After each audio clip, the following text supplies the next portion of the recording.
So where do we see ourselves 5 years from now or 10 years from now? The current situation, to be very frank, is that of a building on fire. So we see our role more as firefighters. We understand the risks, we are well protected, we are trained, and we constantly are on a sharp footing. So we are not rushing into the fire on just a philanthropic kind of model. We understand the risks involved. At the same time, yes, as every firefighting unit needs, we do need equipment, we do need certain funds for fighting the fires and rescuing people.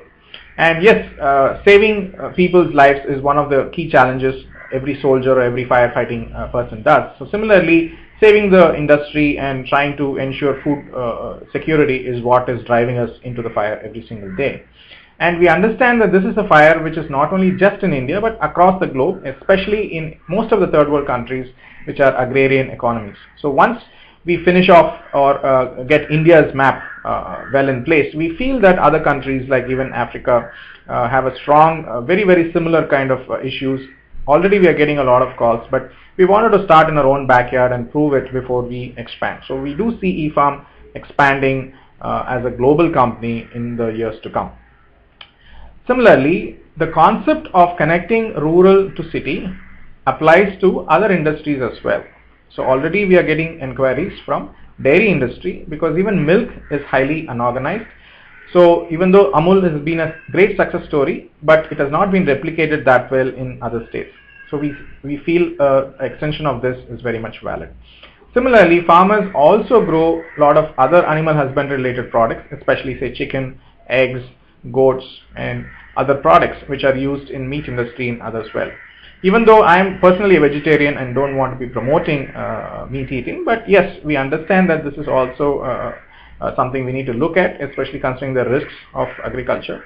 And recently, even world reports have suggested changes in diets involving fish and are coming into the diet so that we have less stress on land. Of course, I would dread that day because I'm a very strong eater of idli and dosa and my coffee. I don't want to miss it. But just to provide that extra plan B kind of risk, we would also like to extend this platform to other forms of food supply chains as well, as long as it sees a benefit in their supply chain.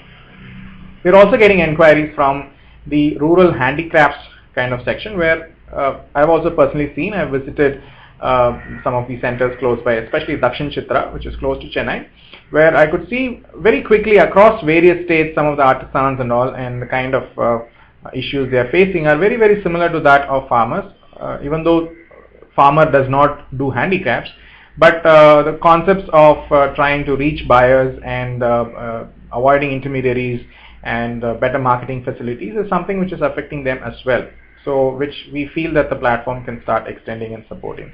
So in general, we see eFarm would be a connecting platform from village to the city and bringing about efficiencies using data and technology as an intervention, something like how a firefighter comes and throws water on a burning building. So we want to make sure that we bring down the fires as quickly as possible, and then people can step inside, and the NGOs and philanthropists can step inside and start looking at how to rebuild the structures, and so that we keep moving from fire to fire.